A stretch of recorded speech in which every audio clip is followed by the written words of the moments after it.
그동안 잘 지내셨어요? 네. 눈을 감다 뜨고 보니 벌써 가을이네요. 이번 주 9월 다 됐는데 벌써 10월이, 그동안 우리 뭐 했죠? 네. 그래도 날씨는 좀 아직 더워서 여름이 완전히 지나간 것 같지는 않지만, 제가 이런 말 하니까 안 어울리죠? 젊어서. 이건 제가 듣기로는 50, 60살에 하는 거라는 들었는데 맞나요? 네, 혹시나 해서 저는 다니엘 조 목사이고 지금 청소년 오메가 사역과 영어 예배 담당하고 있습니다.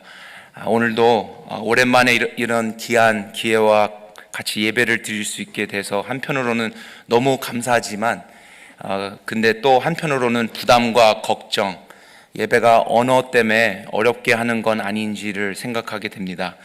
그래서 제 한국말이 답답하거나 알아듣기가 어려우면 먼저 기도해 주시고, 지금은 이미 늦어서 죄송하지만 지금이라도 그분들 위해서, 모든 분들에게 방언의 통역의 은사가 있기를 성령께 그 능력을 구합니다. 아멘.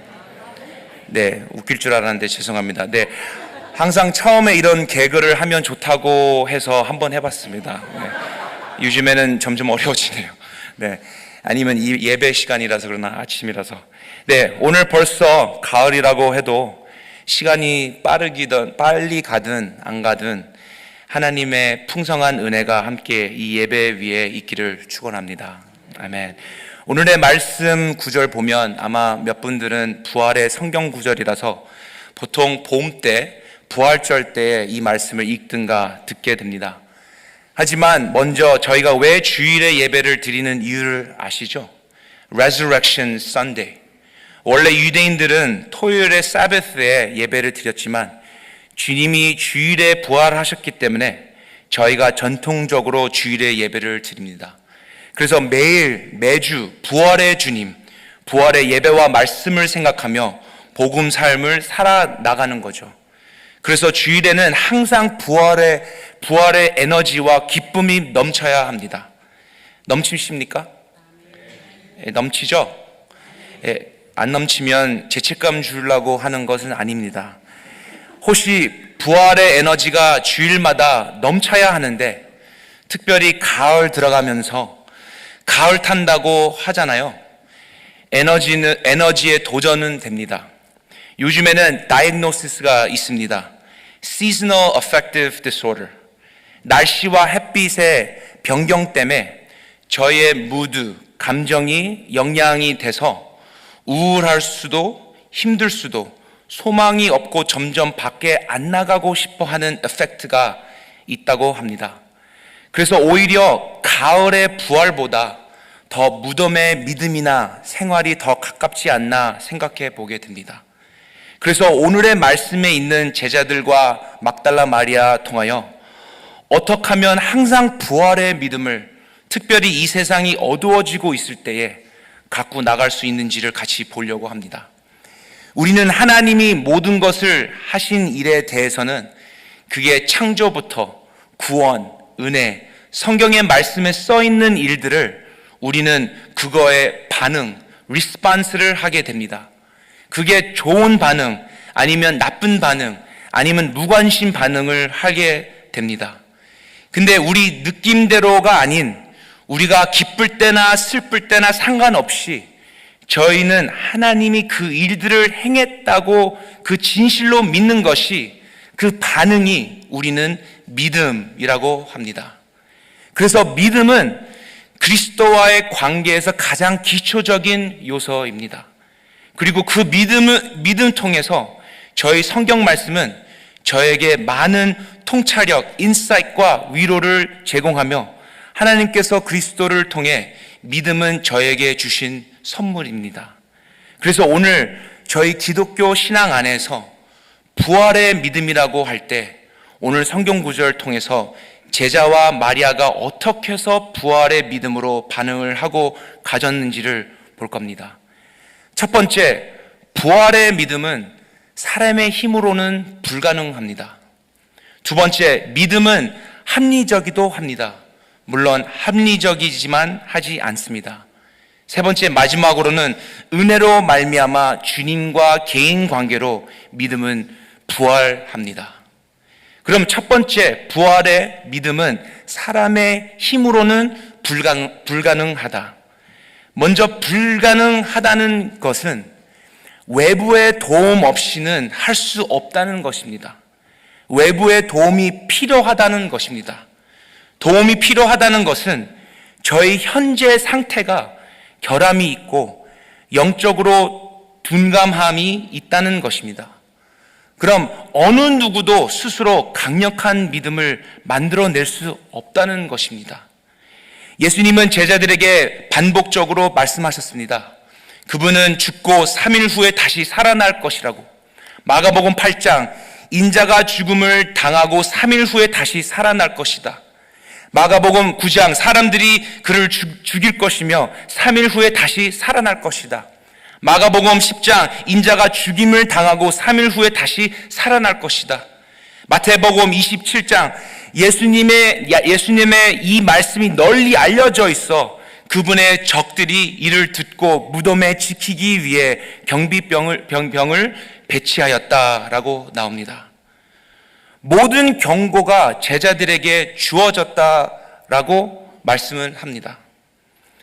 막달라 마리아도 용감했고 예수님 곁에 있을 만큼 용감했고, 누가복음 8장, 마가복음 16장, 마리아의 7악령이 쫓겨났고 복잡한 병에 걸린 경험도 있고, 그는 예수님이 부활하셨음을 처음으로 깨닫고 믿음의 중심되는 교리를 증언했고 사도들에게 사도였으며, 하지만 예수님이 그렇게 많이 말씀하셨는데도 불구하고 막달라 마리아와 제자들은 여전히 알지 못했습니다. 오히려 막달라 마리아는 그분이 부활하신다고 하셨지가 아니고 그분의 시체를 가져갔구나 였습니다. 막달라 마리아조차도 예수님께 열정적으로 헌신했지만 빈 무덤을 보았을 때에 부활이 일어났을 가능성을 생각하지 못하고 달려나갑니다. 왜 그녀와 제자들은 기적을 기대하며 기다리지 않았을까요? 그들은 예수님이 많이 기적을 행하신 것을 봤는데도 불구하고 예수님이 한 번 더 큰 일을 행하실 거라고 기대하지 않았을까요? 그리스도의 인격과 사역에 대한 믿음은 누구에게도 자연스럽게 오지 않습니다. 우리의 인간의 무능력이죠. 성령님 통한 믿음은 구원의 믿음이며 오직 우리의 능력으로만 이룰 수 없습니다. 모든 기독교에 대한 모든 증거가 우리 앞에 제시될 수 있더라도, 메시지가 아무리 명확할지라도 모든 인간은 영적인 맹, spiritual blindness 상태에 있습니다. 우리는 진리를 볼 수가 없습니다. 어렵습니다.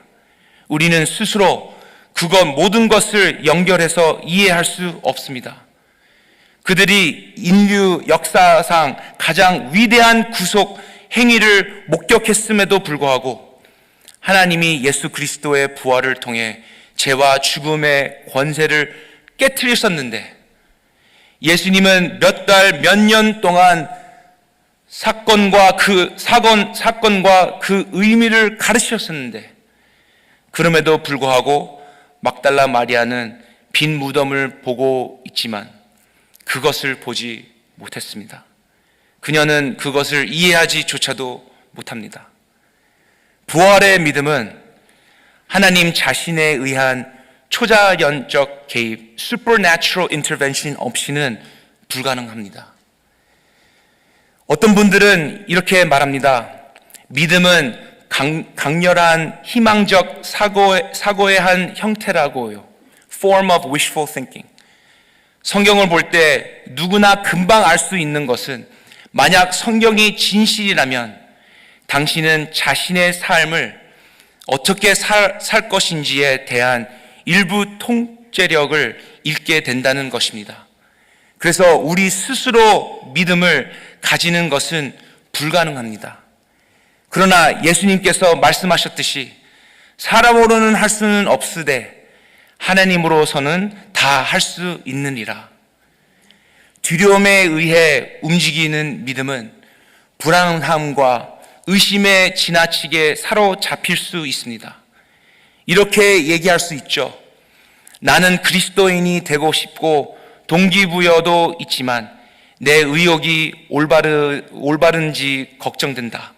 혹은 내가 그리스도인이 될 만큼 충분한 믿음을 가지고 있는지 확신이 없다라고 생각할 수 있습니다. 그들은 믿음이 자신의 마음과 상태를 올바르게 가져가는 것에 달려 있다고 생각하고 있는 것입니다. 결국 그들은 자신에게 너무 많이 의지하는 실수를 범하게 됩니다. 오늘 구절은 우리에게 가르치고 있습니다. 당신은 외부의 도움 없이는, 하나님의 개입 없이는, 예수님이 당신에게 오셔서 도와주지 않으면 믿음을 가질 수 없습니다. 부활의 믿음은 사람의 힘으로는 불가능합니다. 두 번째, 믿음은 단순히 합리적인 것만은 아니지만 믿음도 합리적인 과정입니다. 그것은 예수 그리스도와의 초자연적이고 개인적인 만남 통해 이루어지는 겁니다. 믿음은 합리적 이상의 것이지만 합리적 이하는 아닙니다. 믿음도 증거에 기반을 두고 있으며 성경이 우리에게 제시하는 가장 중요한 증거 중 일부가 바로 우리 앞에 있습니다. 그렇다면 왜 마리아, 요한, 베드로는 그 시간에 무덤 근처에 있지 않았을까? 심지어 예수님께 열정적으로 헌신한 막달라 마리아조차도 빈 무덤을 보고 부활이 일어났을 가능성을 고려하지 않고 왜 달려나갔나? 왜 그녀와 제자들은 기적을 기다리며 무덤 근처에 있지 않았을까? 그들은 예수님이 충분히 많은 기적을 행하시는 것을 보았을 텐데 그분이 또 한 번 큰 기적을 행하실 것이라 기대하지 왜 않았나? 그때 당시 그리스도인들은 육체를 포함한 물질적인 것들은 약함과 악의 근원이라고 믿고 영혼은 강함과 선의 근원이라고 믿었습니다. 구원은 영혼이 육체로부터 해방되는 것이었습니다. 그 관점에서는 육체의 부활은 전혀 바람직한 일이 아니었습니다. 어떤 신이 그런 일을 하고 싶어 할까라고 생각했죠. 유대인들은 물질 세계를 하나님의 선한 창조의 일부로 여겼고 일부 유대인들은 마지막 때의 의인들이 일반적인 부활을 맞이할 것이라고 믿었습니다. 하지만 아무도 하나님이 역사의 한가운데서 한 사람을 죽음에서 부활시키리라는 것을 믿지 않았습니다. 유대인들은 인간이 하나님의 아들이 되어 경배받을 수 있다고 그 생각과 믿는 것은 마지막 사람들이었습니다. 그들은 평생 동안 인간이 신이 될 수 없다는 가르침을 받아왔기 때문입니다. 합리적인 팩트 넘버 원. 팩트 첫 번째. 이 세기 유대인들에게는 예수님의 부활이라는 개념은 그저 믿기 어려운 것이었습니다. 고대 사람들은 미신적이었다. 마법, 기적, 초자연적 존재와 힘들을 믿었는데 이는 우리가 오늘날 믿지 않는 것들이었다라고 하지만 그래서 우리는 그들이 부활을 쉽게 믿었을 것이다 라고 생각하는 경우가 있습니다. 그들은 그것을 간절히 기대했고 수천 명의 사람들이 즉시 그것을 진리로 받아들였을 것이라고 말하는 거죠. 그거는 오해입니다. 제자들은 그것을 기대하지 않았습니다. 그것을 즉각적인 부활의 믿음, 신앙을 회복시키는 믿음이 아니었습니다. 제자들은 현대인들과 더 비슷했습니다. 그들은 여러 차례의 목격, 손으로 직접 확인할 수 있는 증거, 그리고 목격자의 경험을 다 원했습니다. 고대 사람들은 기적을 믿었지만 현대인들이 그렇지 않는 것처럼 보일 수 있지만, 하지만 연구에 따르면 부활을 그 당시의 사람들에게도 또 오늘날 대부분의 사람들에게도 그러한 것을 믿기 어려운, 상상할 수 없는 일이었습니다. 예수님이 지금 우리한테 오셨다고 상상해 보세요. 예수 그리스도가 하나님의 아들이고 죽음에서 부활하셨다는 것을 믿기 위해 어떤 증거가 필요할까? 한번 생각해 보세요. 확실한 답은 하나 있습니다. 무슨 증거든 그 증거는 그들을 설득하고 믿음으로 이끌어 나갔다는 것입니다. 그들에게 있었던 그 증거가 오늘날 우리에게도 충분하다는 것입니다. 우리는 오늘날 믿음을 논리와 증거에 반하는 것으로 생각하도록 가르침을 받습니다. 즉, 사실과 확실성이 많아질수록 믿음이 필요 없어진다는 식으로 말합니다. 기독교인들은 믿음은 진리가 아닌 것을 바라는 것이 아니라 보이지 않는 것에 대한 확신을 의미합니다. 가장 설득력 있는 증거는 합리성을 다루는 증거이며 이것이 기독교의 가장 큰 강점 중에 하나입니다.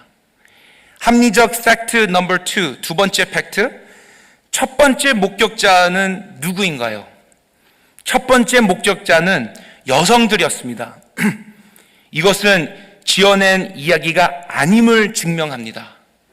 모든 성경 전문가와 역사가들은 그 당시 여성이 유대나 로마 법정에서 증언할 수 없었다라고 말할 겁니다. 여성의 증언은 신뢰할 수 없는 것으로 간주되었고 증거로서 받아들여지지 않았습니다.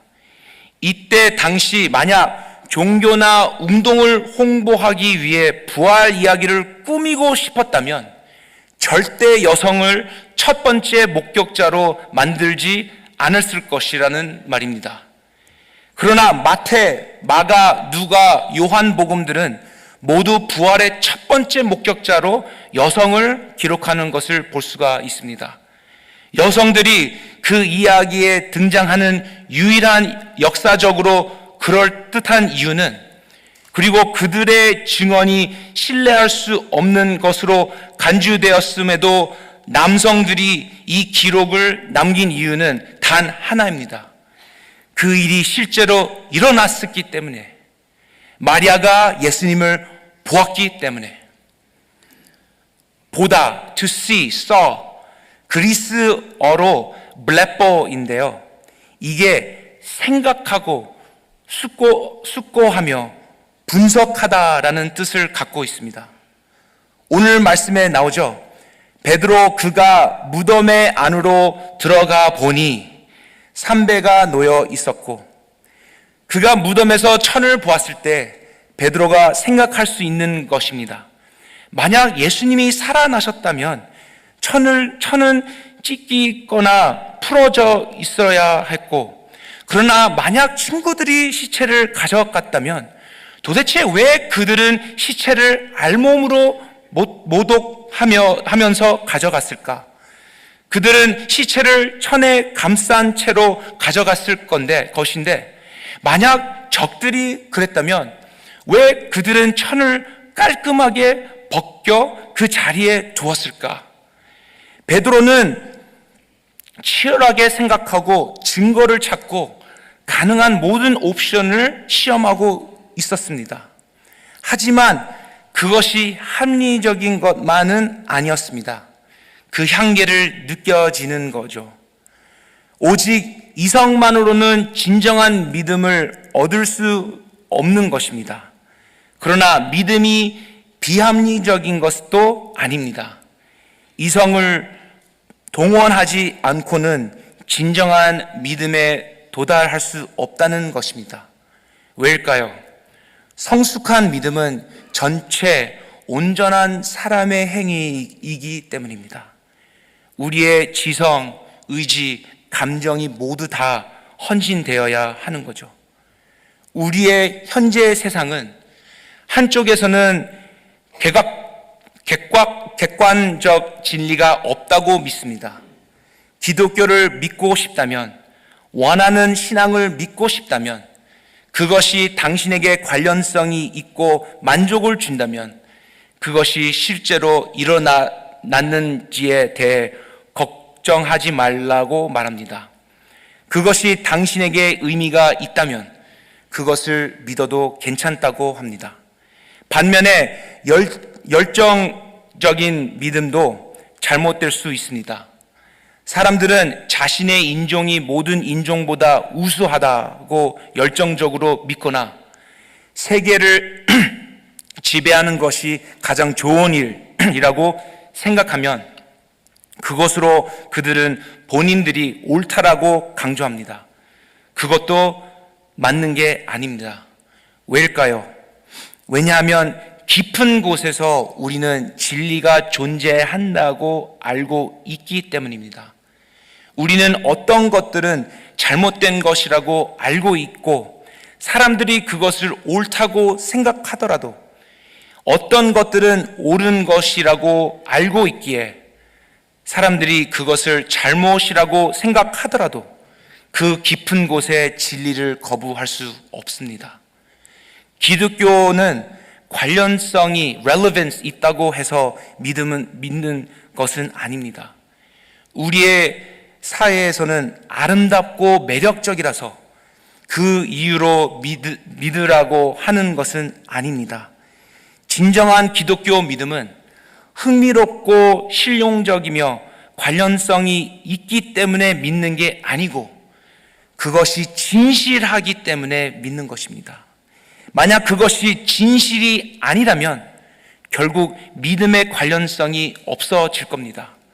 우리가 겪어야 할 고난과 질문에 직면하려면 단순히 관련성이 있고 흥미롭기 때문에가 아니라 진실이기 때문에 믿어야 합니다. 마지막으로는 은혜로 말미암아 주님과 개인 관계로 믿음은 부활합니다. 믿음은 은혜로부터 옵니다. 예수님이 먼저 마리아에게 질문을 하십니다. 상담사들은 단순히 사람에게 어떻게 살아야 한다라고 하지 않고 그 말하는 것으로는 충분하지 않다는 것을 압니다. 오히려 올바른 질문을 하는 것을 사람에게 자신의 오류를 인식하고 마음으로부터 진리를 발견하고 받아들일 수 있도록 도와드립니다. 예수님은 마리아에게 묻습니다. 왜 울고 있느냐? 예수님의 깊은 질문은 누구를 찾고 있느냐? 마리아의 시야를 넓히기 위해 그녀의 헌신이 아무리 크더라도 그녀의 예수님에 대한 평가는 여전히 너무 작다는 것을 인식하도록 합니다. 마리아는 오해를 합니다. 그녀는 시체의 위치를 알 수 있는 사람이 관리인일 것이라고 생각합니다. 예수님은 다시 시도하여 그녀의 마음을 열어주십니다. 요한복음 10장 3절, 그의 양들은 그의 음성을 알기 때문에 그를 따른다라고 나옵니다. 그때 당시 양치는 분들은 양들이 전체 밭 안에서 아니면 산에서 양들이 놀고 먹고 하면 다른 목자들과 양들이 다 같이 함께 사용합니다. 그래서 시간이 갈 때 되면 부모가 야 가자 아니면 엄마 간다 목소리만 해도 알듯이 본인들의 양들만 알 수 있는 소리를 외칩니다. 그렇게 암호의 목소리죠. 네, 분위기 깨서 죄송합니다. 요한복음 10장 3절에 그 양들은 그의 음성을 알기 때문에 그를 따른다. 예수님이 말씀하십니다. 마리아, 마리아. 진정한 믿음은 주님의 은혜 가운데서 개인적으로 다가옵니다. 나의 주님, 나의 예수님, 나 때문에 죽으시고 살아 부활하신 예수님, 나의 창조자, 나의 구원자, 나의 치료자, 나를 사랑하시는 주님. 예수님은 일반적으로 사람들 전체의 죄를 위해 죽고 용서하지 않고, 예수님은 당신을 나를 위해 죽으셨다고 믿는 겁니다. 만약 우리가 그의 음성을 듣지 못한다면, 그러면 부활의 믿음으로 예수님을 붙잡고 있는 게 아닙니다. 부활의 믿음으로만 당신의 이름을, 나의 이름을 부르는 것을 들을 수 있는 것입니다. 마리아의 믿음은 죽는 예수님을 찾고 있었습니다. 마리아는 자신의 믿음이 작고 먼 것임을 깨닫지 못했습니다. 예수님은 마리아에게 너무나 작았습니다. 예수님은 그녀에게 다가가셔서 부드럽게 그녀의 마음을 여시고 개인적인 인원으로 그녀를 깨닫게 합니다. 그녀의 믿음은 은혜로부터 옵니다. 마리아는 바로 그 순간에 첫 번째 기독교인으로서 부활의 믿음을 갖고 있는 분이 됩니다. 예수님이 죽었다가 다시 살아났다고 믿습니다. 그녀는 이것을 믿는 유일한 사람이 되고 그녀는 복음을 전파합니다. 예수님은 남성 지역사회 기둥 지도자가 아닌 여성 정신적 문제를 가진 사람, 지원팀의 일원한 분을 먼저 보이시고 은혜로 선택하십니다. 예수님은 이걸로도 우리에게 말씀하십니다. 당신이 누구인지, 무엇을 했는지를 중요하지 않고 구원은 업적, 재능, 노력의 정도, 경력, 강함 또는 약함에 기반하지 않고 은혜로 우리 부활한 믿음으로, 예수님은 단순히 교사가 아니고 구세주라고 합니다. 예수님은 우리의 일을 통해서가 아니라 주님의 일을 통해 당신을 구하기 위해 여기 있고 왔다라고 말씀하십니다. 이후로 부활의 믿음과 은혜로 마리아의 삶은 영원히 변합니다. 우리도 그러한 부활의 믿음이 성령님 통해 불가능한 믿음을 보여주시고 지식으로 씨름하며 저희 전체 삶과 몸을 드릴 때에 은혜에 통해서 진정한 음성과 예수 그리스도가 나의 구원자와 주님이라는 걸, 부활의 믿음이 한 분 한 분마다 저희 교우 모든 분들에게 있기를 주님의 이름으로 축원합니다.